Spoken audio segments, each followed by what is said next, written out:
नमस्ते विद्यार्थी मित्रांनो, MPSC challengers मध्ये सर्वांचं स्वागत आहे.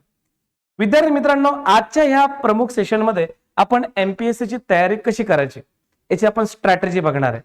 आणि त्यासोबतच आपण या एक्झामिनेशन म्हणजे 2023 आणि 2024 ला होणाऱ्या ज्या विविध एक्झामिनेशन आहे त्याला आपला अप्रोच कसा असला पाहिजे हे आपण बघणार आहे. मित्रांनो, आपण एमपीएससी बद्दल बोलत आहोत.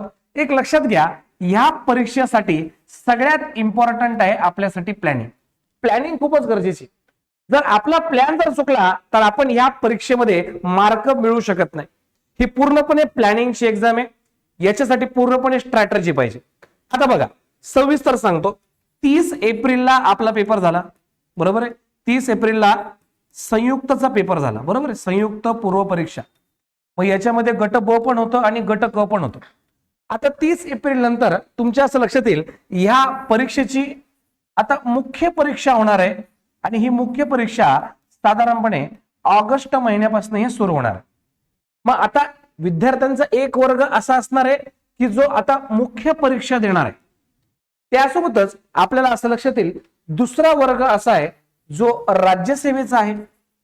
आणि बऱ्याच विद्यार्थ्यांनी राज्यसेवा ही 4 जूनचा पेपर देणार आहे. आणि 4 जून नंतर हे पण विद्यार्थी मुख्य परीक्षेचा अभ्यास करणार आहे. म्हणजे अशा पद्धतीने हे 2 गट आहेत. किंवा काही विद्यार्थी ह्या दोन्ही पण एक्झामिनेशन देणार. त्यासोबतच विद्यार्थी मित्रांनो, आपल्याला असं लक्षात येईल की काही जे नवीन विद्यार्थी आता आलेले आहेत, ज्यांचं ग्रॅज्युएशन झालेलं आहे, अशा विद्यार्थ्यांचं टार्गेट हे 2024 असणार आहे. आणि 2024 साठी मग याच्यामध्ये परत 2 गट आपण करूया. एक आहे आपली कंबाईनचा पेपर आणि दुसरा आहे आपला राज्यसेवा. राज्यसेवेचा शेवटचा अटेम्प्ट हा एमसीक्यू वाला असणार आहे. म्हणजे अशा पद्धतीने 2023 आणि 2024 मध्ये ह्या आगामी होणाऱ्या एक्झाम्स आहेत. 2023 मध्ये 30 एप्रिल नंतर ही मुख्य परीक्षा होणार आहे. राज्यसेवे 4 जून नंतर राज्यसेवेची मुख्य परीक्षा होणार आहे. आणि त्याच्यानंतर 2024 मध्ये आपल्याला कंबाईन आणि राज्यसेवा ह्या दोन्ही पण परीक्षेचे पूर्व आणि मुख्य असे पेपर बघायला प्राप्त होतील. मग आता नवीन विद्यार्थ्यांनी काय करायचं, जुन्या विद्यार्थ्यांनी काय करायचं, ज्यांच्या पूर्व परीक्षेचा निकाल लागलाय मग मुख्य परीक्षेसाठी काय करायचं, याच्याबद्दल या ठिकाणी मी तुम्हाला जरा सविस्तर माहिती सांगतो. विद्यार्थी मित्रांनो, आता सगळ्यात अगोदर तुम्हाला मी जी आपली संयुक्त परीक्षा आहे, ज्याच्यामध्ये गट ब पण आहे, ज्याच्यामध्ये गट क पण आहे, अंदाजे जवळपास 1 लाख विद्यार्थी असं पकडून चालू हे विद्यार्थी मुख्य परीक्षा देणार आहे. मग या ठिकाणी पण आपल्याला कॉम्पिटिशन आहे. मग आता बरेच विद्यार्थी 30 एप्रिल नंतर 4 जूनचा पेपर देत होते आणि आता बरेच विद्यार्थी मुख्य परीक्षेच्या तयारीला लागलेले आहेत. आता जर आपण जून महिना जर पकडला तर मुख्य परीक्षेसाठी विद्यार्थी मित्रांनो बघा, जून झाला, त्याच्यानंतर जुलै झाला आणि त्याच्यानंतर विद्यार्थी मित्रांनो ऑगस्ट. आणि ह्या ऑगस्टच्या साधारणपणे पहिल्या किंवा दुसऱ्या वीक मध्ये हे आपले एक्झामिनेशन होणार आहे. म्हणजे जवळपास आपण जर फुल स्ट्रेंथने गेलो तर आपल्याला फक्त 60 दिवस ह्या मुख्य परीक्षेसाठी प्राप्त होतात. मग आता या 60 दिवसाचं नियोजन आपल्याला करणं अत्यंत गरजेचं आहे. जर आतापासून जर आपण व्यवस्थित लागलो, ह्या जून महिना, जुलै महिना, ऑगस्ट महिन्याचे काही सुरुवातीचे दिवस, असा एक लमसम आपण 60 दिवस पकडूया. मग आता विद्यार्थी मित्रांनो, या 60 दिवसामध्ये तुमचं अभ्यासाचं नियोजन कसं पाहिजे बघा. जर आपण मुख्य परीक्षेचा, संयुक्त मुख्य परीक्षेचा विचार केला, कंबाईन मुख्य परीक्षेचा विचार केला तर याच्यामध्ये आपल्याला 2 पेपर बघायला प्राप्त होतात. एक आहे पेपर क्रमांक 1 आणि दुसरा आहे पेपर क्रमांक 2. हे दोन्ही पण पेपर मित्रांनो 200-200 मार्काचे. पेपर क्रमांक 1 मध्ये आपल्याला 2 विषय बघायला प्राप्त होतात. एक म्हणजे मराठी आणि दुसरा म्हणजे इंग्रजी. जसं की मी माझ्या लास्ट सेशन मध्ये कंबाईन मुख्य परीक्षेचा अभ्यासक्रम सांगितला होता व त्याच्यामध्ये मी हे बोललो होतो की मागच्या पॅटर्न मध्ये मराठी इंग्रजी सोबत इतर पण विषयांबद्दल प्रश्न यायचे. आता तसं नाहीये. आता मराठी इंग्रजी हे फुल स्ट्रेंथ मध्ये आपल्याला हा 200 मार्काचा पेपर द्यायचा आहे. आणि त्यासोबतच पेपर क्रमांक जर 2 बघितला तर हा पेपर क्रमांक 2 आपला जीएसचा असणार आहे. याला आपण जनरल स्टडीज म्हणतो. व ह्या जनरल स्टडीज मध्ये आपल्याला अभ्यास करणारे विषय कोणते कोणते आहेत, तर आपण अभ्यास करणारे भूगोलचा, याच्यामध्ये आपण अभ्यास करणारे राज्य घटनेचा, याच्यामध्ये आपण अभ्यास करणारे इतिहासाचा, याच्यामध्ये आपण अभ्यास करणारे अर्थशास्त्राचा, ठीक आहे, याच्यामध्ये आपण अभ्यास करणारे विद्यार्थी मित्रांनो नंबर 5 विज्ञानचा. यासोबतच आपल्याला विज्ञान व तंत्रज्ञान हा घटक आपल्याला या ठिकाणी दिलेला आहे. विज्ञान आणि तंत्रज्ञान हा घटक आहे. याच्यासोबतच विद्यार्थी मित्रांनो आपल्याला चालू घडामोडी याचा पण अभ्यास करायचा आहे. म्हणजे अशा पद्धतीने आपल्याला जीएस मध्ये खूप सारे विषय आहेत. मग आता अभ्यास करत असताना आणि त्यासोबतच आणखीन एक 7वा घटक याच्यामध्ये विद्यार्थी मित्रांनो गणित आणि बुद्धिमत्ता आहे. तुम्ही 30 एप्रिलचा पेपर दिला होता, तुम्ही पाहिलं गणित बुद्धिमत्तेचे 20 प्रश्न होते.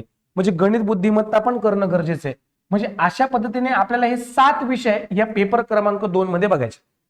म्हणजे तुम्हाला सर्वसाधारणपणे पेपर 1 मराठी इंग्रजी आणि पेपर 2 याच्यामध्ये जीएस आणि या जीएस मध्ये हे 7 विषय आपल्याला या ठिकाणी करायचे.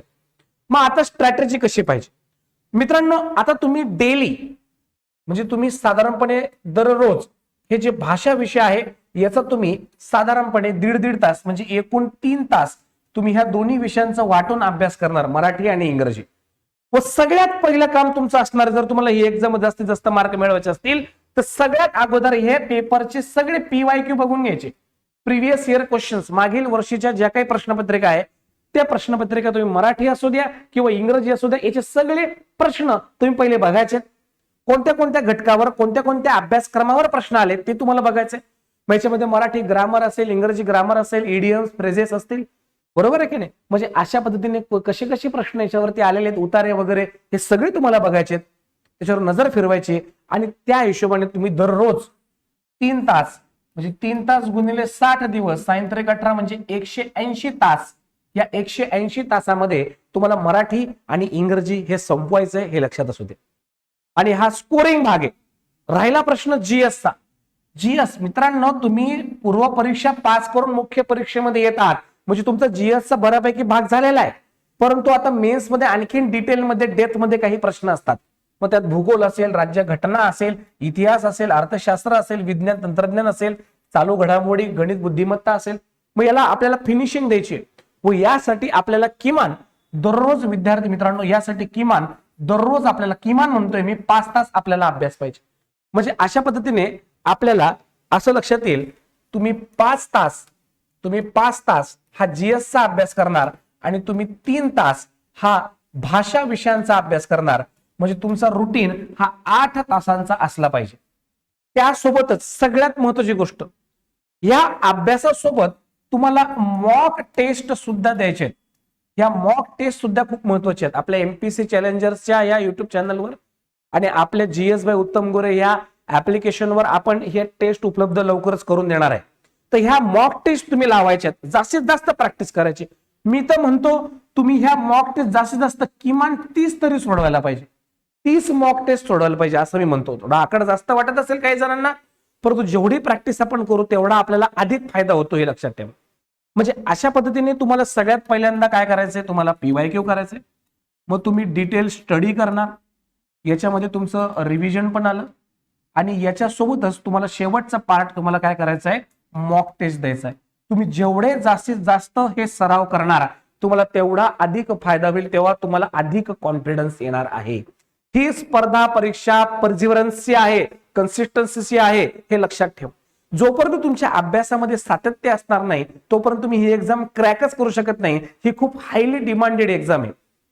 मी राज्यसेवा मुख्य इंटरव्ह्यू त्यासोबतच UPSCची मेन्स दिलेली आहे आणि या एक्झामच्या अनुभवातनं मी तुम्हाला सांगतो की ही एक्झाम डिमांडिंग असून याला सूक्ष्म काय म्हणतोय मी, या एक्झामिनेशनला एकदम सूक्ष्म आपलं टाइम मॅनेजमेंट आपलं पाहिजे आहे. त्या टाइम मॅनेजमेंट दिल्याशिवाय गत्यंतर नाही. तरच तुम्ही ह्या 60 दिवसामध्ये हा संपूर्ण अभ्यासक्रम सोडवू शकतात. मी तर हा 8 तास किमान म्हणत आहे बरं का, किमान. तुम्ही हा आकडा वाढवू शकता तुमच्या कॅपॅसिटीनुसार, पण 8 तास मॅन्डेटरी आहे, हे लक्षात ठेवा. MCQचं वाचन खूप करणं गरजेचं आहे. साधारणपणे मी तुम्हाला असं सजेस्ट करेल की पर सब्जेक्ट तुमचे 2000 MCQ डोळ्याखालनं गेले पाहिजे.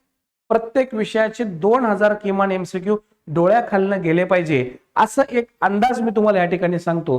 किमान तुम्ही कमीत कमी 1000 ते 2000 MCQ ची प्रॅक्टिस करायलाच पाहिजे. कारण की बऱ्याच वेळेस काय होतं, आपण नॉलेज घेतो पण प्रश्न सोडवण्याची आपल्याला प्रॅक्टिस नसते. मुख्य परीक्षेची स्ट्रॅटेजी अलग असते. आता माझ्या मुख्य परीक्षेच्या अनुभवावरनं सांगतो, मुख्य परीक्षा ही काही पूर्व परीक्षेसारखी नसते. मुख्य परीक्षा ही संपूर्णपणे आपल्या अभ्यासक्रम जो आहे याच अभ्यासक्रमावरती अवलंबून आहे. तुम्ही भूगोल घ्या, तुम्ही इतिहास घ्या, राज्यघटना घ्या, जे स्टॅटिक क्वेश्चन आहे ते स्टॅटिक असणारच आहे. बदल कशामध्ये आहे, विज्ञान तंत्रज्ञानामध्ये आहे बदल, कशामध्ये चालू घडामोडीमध्ये आहे बदल, कशामध्ये आहे अर्थशास्त्रामध्ये थोडा डायनेमिक भाग बदललेला आहे, त्याच्यामुळे त्याला अपडेट त्याला राहणं गरजेचं आहे. पण राज्यघटना काही बदललेली नाहीये, इतिहास काही बदललेला नाहीये, भूगोल, डोंगर, नद्या हे काही बदलत नाहीये, हा स्टॅटिक पार्ट जशाल तसा आहे. म्हणजे हे अभ्यासाचं नियोजन करत असताना आपल्याला हे समजलं पाहिजे की स्टॅटिक पोर्शन कोणता आहे आणि डायनॅमिक पोर्शन कोणता आहे. डायनॅमिक पोर्शनची तयारी दरवर्षी आपल्याला करावीच लागते. स्टॅटिक पोर्शन जर आपला एकदा चांगल्या पद्धतीने झाला तर आपल्याला काही या ठिकाणी अडचण निर्माण होण्याची शक्यता नाहीये. अशा पद्धतीने तुम्ही 60 दिवस, या 60 दिवसामध्ये तुम्ही जर 8 घंटे जर अभ्यास केला, 8×8=48 म्हणजे 480 घंटे, 480 घंटे एवढा अभ्यास अपेक्षित आहे तुम्हाला. हे झालं मॅनेजमेंट. हे दिवसाचं, तासाचं, हे मिनिटाचं जोपर्यंत मॅनेजमेंट तुम्हाला जमणार नाही तोपर्यंत एमपीएससी मध्ये तुम्ही ह्या ठिकाणी पास होऊ शकत नाही, हे लक्षात असू द्या. एक्झाम टफ आहे. आता ह्या ठिकाणी आम्ही तुम्हाला एसी मध्ये, फॅन मध्ये बसून आरामशीर सांगतो की हे पेपर सोपे होते वगैरे, पण तसं नाही. मला माहितीये, आमच्या पूर्ण टीमला माहितीये की जेव्हा आपण पेपरला जातो त्या ठिकाणी प्रचंड प्रेशर असतं, सोपा प्रश्न पण आपल्याला अवघड वाटायला लागतो. त्याच्यामुळे आम्ही विद्यार्थ्यांच्या मानसिकतेतनं विद्यार्थ्यांसाठीच हा प्लॅन तयार करत. त्याच्यामुळे तुम्हाला ह्या ठिकाणी, कारण की काय, टीचरचं, शिक्षकांचं काम डायरेक्शन देणं, हे सगळं फॉलो तुम्हाला करायचंय. दिशा दाखवणं आमचं काम आहे, त्या दिशेवर जाणं हे तुमचं काम आहे, लक्षात असू द्या. जोपर्यंत आपण स्वयंशिस्त आणणार नाही, हे 480 घंटे आपण कव्हर करणार नाही, तोपर्यंत आपण त्याच्यामध्ये पास होऊ शकणार नाही, हे लक्षात असू द्या. त्याच्यामुळे आपण जर व्यवस्थित नियोजन केलं तर आपण डेफिनेटली ही एक्झाम सहज क्रॅक करू शकतो. कारण की जे परीक्षा पास करतात ते पण हाडामासाचे माणसंच आहेत, ते काही अलग नाही. जे एक्झाम पास होतात त्यांच्याकडे नियोजन असतं, त्यांच्याकडे टाइम टेबल असतो. तर तुम्ही आजच तुमच्या अभ्यासाचा हा 8 घंट्याचा टाइम टेबल तयार करा. मी हे नाही म्हणत की तुम्ही 8 घंटे कंटिन्युअस अभ्यास करा. तुम्ही 3 घंटे प्लस 3 घंटे प्लस 2 घंटे असे सेशन लावा. तुमचा कम्फर्ट टाइम बघा. काहींना दिवसा अभ्यास करायला आवडतो, काहींना रात्री अभ्यास करायला आवडतो, काही सकाळी लवकर उठून अभ्यास करायला त्यांना प्रेफरेबल आहे. तर तुमचा जो कम्फर्ट झोन आहे त्यानुसार तुम्हाला टायमिंग नुसार लागायचं आहे आणि त्या हिशोबाने तुम्हाला पूर्ण झोकून द्यायचंय. तुम्ही जर फुल टाइम एमपीएससी करता, तुम्हाला दुसरं काही काम नाही, तुम्ही हेच करा ना, याच्यातच तुम्ही एक्सपर्ट बना, असं मी तुम्हाला म्हणत आहे. पण सगळ्यात पहिल्यांदा PYQ, मग सिलेबस, रिव्हिजन आणि सगळ्यात शेवटी मॉक टेस्ट, हीच त्या ठिकाणी घटनाक्रम आहे. ह्याच घटनाक्रमाने तुम्हाला जावं लागणार आहे, हे लक्षात ठेवा. मग आता तुमच्यापैकी काही विद्यार्थी, आता जे न्यू स्टुडंट आहे, मी न्यू स्टुडंट बद्दल बोलतो. न्यू स्टुडंट कडे आता ऑप्शन आहे 2024. 2024 मध्ये 2 ऑप्शन आहे. एक आहे राज्यसेवा आहे आणि दुसरं आहे संयुक्त पूर्व परीक्षा. आणि तुमच्या हातामध्ये टाइम आहे. राज्यसेवेमध्ये लक्षात ठेवा, क्लास 1 ची पदे भरण्यात येतात, जसं की डेप्युटी कलेक्टर असेल, जसं की DYSP असेल, असे पद राज्यसेवेतनं भरत येतात. संयुक्त परीक्षेमध्ये तुम्हाला माहिती आहे PSI असेल, STI असेल, असिस्टंट असेल किंवा टॅक्स असिस्टंट असेल, म्हणजे अशा पद्धतीचे गट क आणि गट ब चे पद याच्यात भरत येतात. ज्यांचं फ्रेश ग्रॅज्युएशन झालेलं आहे, मी तर तुम्हाला सजेस्ट करेल तुम्ही सुरुवात राज्यसेवेपासून करायची. राज्यसेवाचा जर तुम्ही अभ्यास आवाक्यात आणला तर संयुक्त पूर्व परीक्षा तुम्ही डेफिनेटली क्रॅक करू शकतात, असं माझं मत आहे. पण तरी पण या दोन्ही पण एक्झाम मध्ये जरा डिफरन्स आहे. जसं की टायमिंगचा डिफरन्स आहे. इथे तुम्हाला राज्यसेवेमध्ये 100 प्रश्न तुम्हाला 2 तासामध्ये सोडवायचे आहेत. संयुक्त परीक्षेमध्ये तुम्हाला मित्रांनो 100 प्रश्न फक्त 1 तासामध्ये सोडवायचे. म्हणजे आता मी तर प्रॉपर राज्यसेवेला आहे, तर त्याच्यामुळे मला संयुक्त पेपर नेहमी आतापर्यंत अवघड गेलाय. कारण की 1 तासामध्ये 100 प्रश्न करणं, ती स्पीड, ती अॅक्युरेसी, त्याला खूप प्रॅक्टिस लागते. राज्यसेवेला कन्सेप्च्युअल, फॅक्च्युअल प्रश्न असतात. संयुक्त पेपरला फॅक्च्युअल प्रश्न जास्त असतात. पण आता 30 एप्रिलला मात्र बरेच प्रश्न त्यांनी कठीण विचारलेले होते. इव्हन विज्ञानचे पण खूप कठीण प्रश्न आले होते. हे तुमच्या लक्षात आहे. मग आता या ठिकाणी स्ट्रॅटर्जी आपल्याला राज्यसेवेची ठेवायची आणि आपण संयुक्त परीक्षा ही डेफिनेटली क्रॅक करू शकतो, हे तुमच्या लक्षात आहे. मग आता या ठिकाणी आपल्याला काय करणं आहे, आपल्याला पूर्व परीक्षा आहे, आपल्याला मुख्य परीक्षा आहे आणि मग आपली त्या ठिकाणी मुलाखत होते. मी तुम्हाला एक सगळ्यात महत्त्वाचा फंडा सांगतो. जेव्हा तुम्ही आतापासून तयारी करत आहात 2024 ची, तर तुम्ही मित्रांनो पूर्व परीक्षेचा अभ्यास नाही करायचा, तुम्ही सुरुवात मुख्य परीक्षेपासून करायची. मुख्य परीक्षेला जो अभ्यासक्रम आहे त्याच्यातली काही पार्ट हा पूर्व परीक्षेला असतो, हे तुम्ही लक्षात ठेवा. तुम्ही आता मुख्य परीक्षेची तयारी करायची आहे आणि जेव्हा पूर्व परीक्षेला 3 महिने बाकी असतील तेव्हा तुम्हाला पूर्णपणे पूर्व परीक्षेला झोकून द्यायचंय, हे लक्षात ठेवा.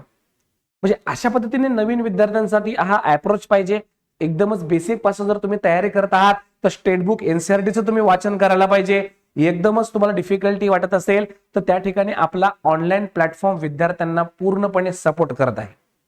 मित्रांनो, सांगताना मला अत्यंत आनंद होतो की हे बघा, मी एक महत्त्वाची गोष्ट सांगतो. तुम्ही अभ्यास करणार, तुम्ही पास होणार, तुमचाच वाटा सगळ्यात जास्त आहे. पण त्या ठिकाणी डिरेक्शन देणं पण खूप महत्वाचं असतं. आम्ही तुम्हाला डिरेक्शन देणार आणि त्यासोबतच आता ह्या ऑनलाईन युगामध्ये आपण या ऑनलाईन प्लॅटफॉर्मवरती तुम्हाला ह्या परीक्षेच्या संपूर्ण टप्प्यावरती तुम्हाला आम्ही विविध घटकांवरती विविध विषयांमध्ये तुम्हाला आम्ही मदत करणार आहे. आणि मदत घेण्याची अडचण काय? हे बघा, जेव्हा आपण सायकल शिकत असतो तेव्हा साईडला 2 चाकं लावायचो बघा पहिले आपण, का बरं? आपला बॅलन्स जाऊ नये म्हणून. आपण तयारी करतोय, आपल्याला एखाद्या विषयाबद्दल कॉन्फिडन्स नसेल, कोणाला अर्थशास्त्र अवघड जातो, कोणाला विज्ञान अवघड जातो, त्याची तुम्ही हेल्प घेऊ शकतात ना. आणि त्या पद्धतीने तुम्ही लवकर तुमच्या अभ्यासाला ऍक्सलरेट करू शकतात, हे तुम्ही लक्षात ठेवा. आता पहिल्यासारखं नाहीये तुम्ही ऑफलाईनला जा, पेट्रोल खर्च करून जा, तिथे 4-5 घंटे बसा. आता ऑनलाईनच्या माध्यमातून तुम्ही तुमच्या पाहिजे त्या टायमिंग नुसार तुम्ही ते लेक्चर किती पण वेळेस बघू शकतात आणि त्या ठिकाणी तुम्ही त्याचे नोट्स वगैरे एमसीक्यू सगळे तुम्ही प्राप्त करू शकतात, हे तुमच्या लक्षात येईल. म्हणजे ह्या ठिकाणी जर तुम्हाला ज्या विषयांमध्ये डिफिकल्टी आहे त्या विषयांमध्ये ज्यांना काही अडचणी आहे त्यांना आपण आपला एमपीसी चॅलेंजरचा प्लॅटफॉर्म मदत करत आहे. तर विद्यार्थी मित्रांनो, ज्यांना या ठिकाणी एक्झामिनेशन मध्ये काही विषयांची डिफिकल्टी लागते त्यांच्यासाठी आम्ही स्पेशल कोर्सेस आपल्या जीएस बाय उत्तम गोरे ह्या युट्यूब या ऍप्लिकेशनवर आणत आहे. एमपीसी चॅलेंजर्स या युट्यूब चॅनलवर आपण आणत आहे. विद्यार्थी मित्रांनो, सगळ्यात पहिला मुद्दा बघून घ्या.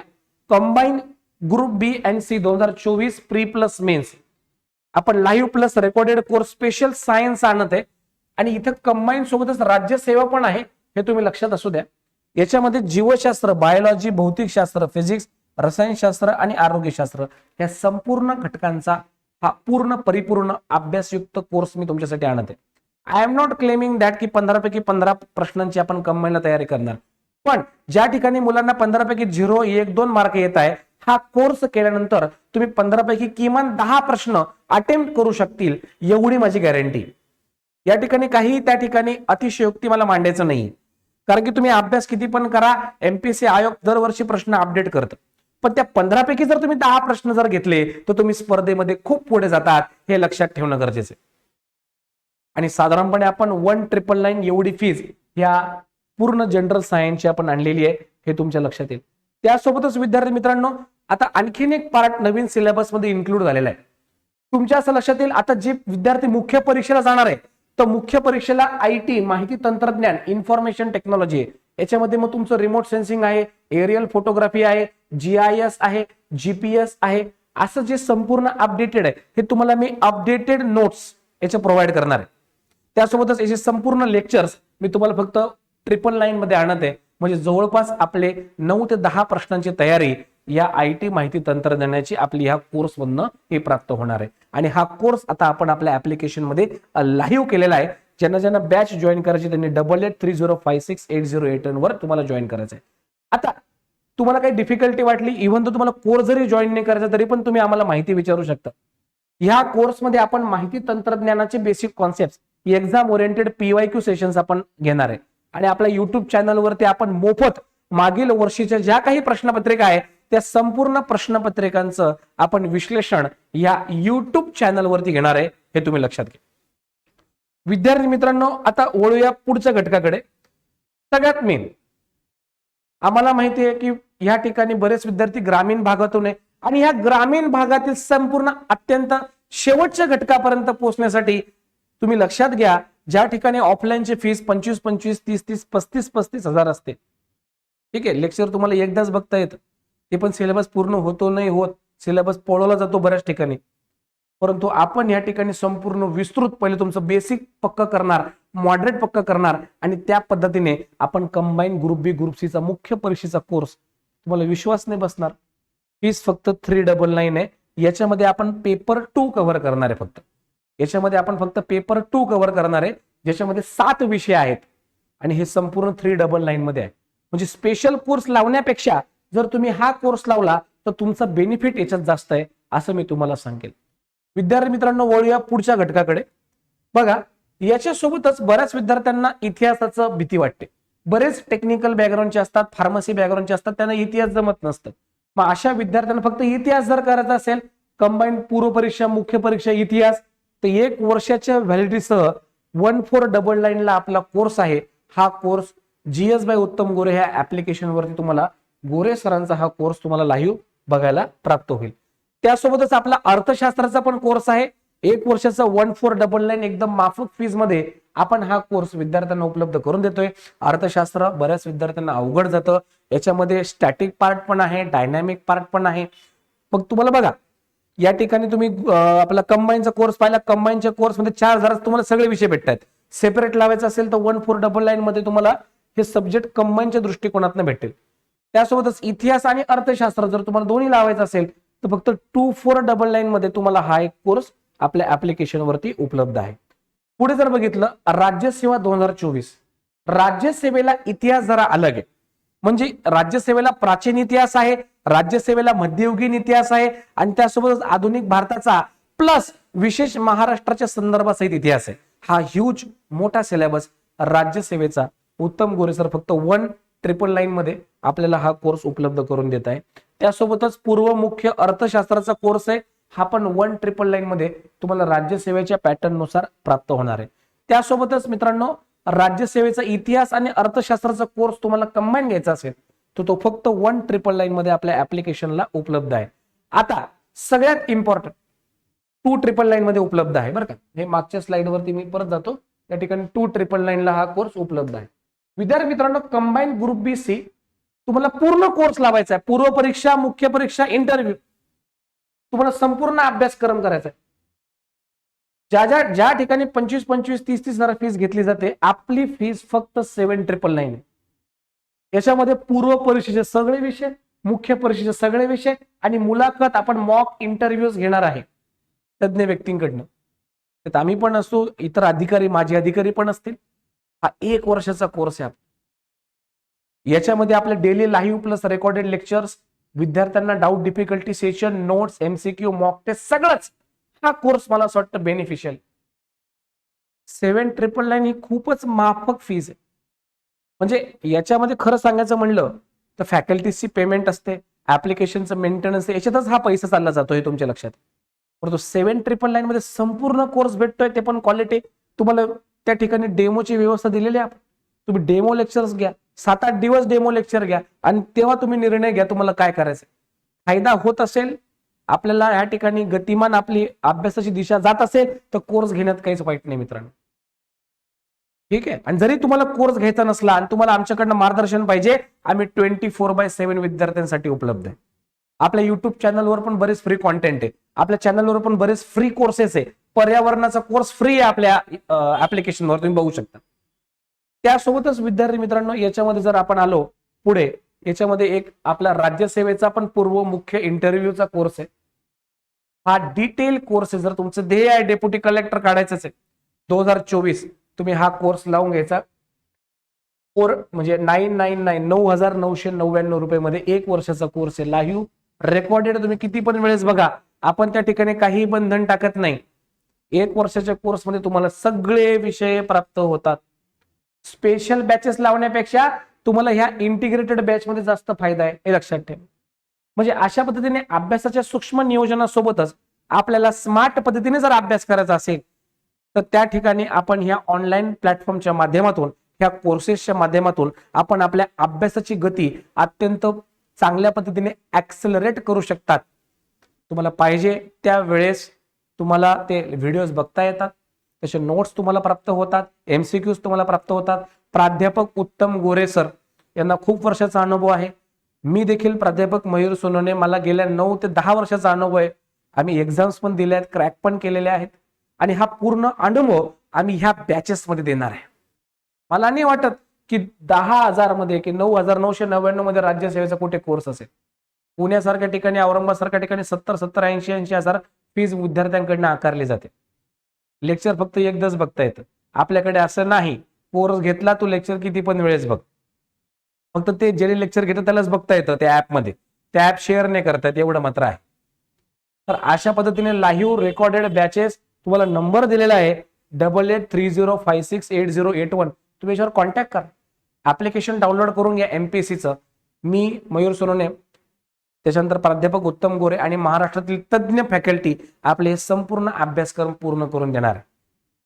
ठीक आहे. इतिहास झालं, अर्थशास्त्र उत्तम गोरे सर घेणार, विज्ञान तंत्रज्ञान असेल, त्याच्यानंतर माहिती तंत्रज्ञान भूगोलाचा पार्ट असेल काही, तो मी ह्या ठिकाणी कव्हर करणार आहे. आणि अशा पद्धतीने अजून पण तज्ज्ञ फॅकल्टीज मराठी आहे, इंग्रजी आहे, यासाठी पण आहे. तर विद्यार्थी मित्रांनो, तुम्ही आतापासून जर तयारी केला तर 24चा टार्गेट कव्हर होईल. ही बँकिंग सारखी एक्झाम नाहीये की 3 महिन्यात अभ्यास केला आणि पास झालो. बँकिंग क्षेत्र अलग आहे. जो मेन रुतबा आहे, जे ग्लॅमर आहे, ते एमपीएससी मध्ये आहे. पण मात्र एमपीएससी मध्ये जागा कमी, कॉम्पिटिशन जास्त आहे. त्याच्यामुळे स्मार्ट पद्धतीने अभ्यास करावा लागतो, हे तुम्ही लक्षात ठेवा.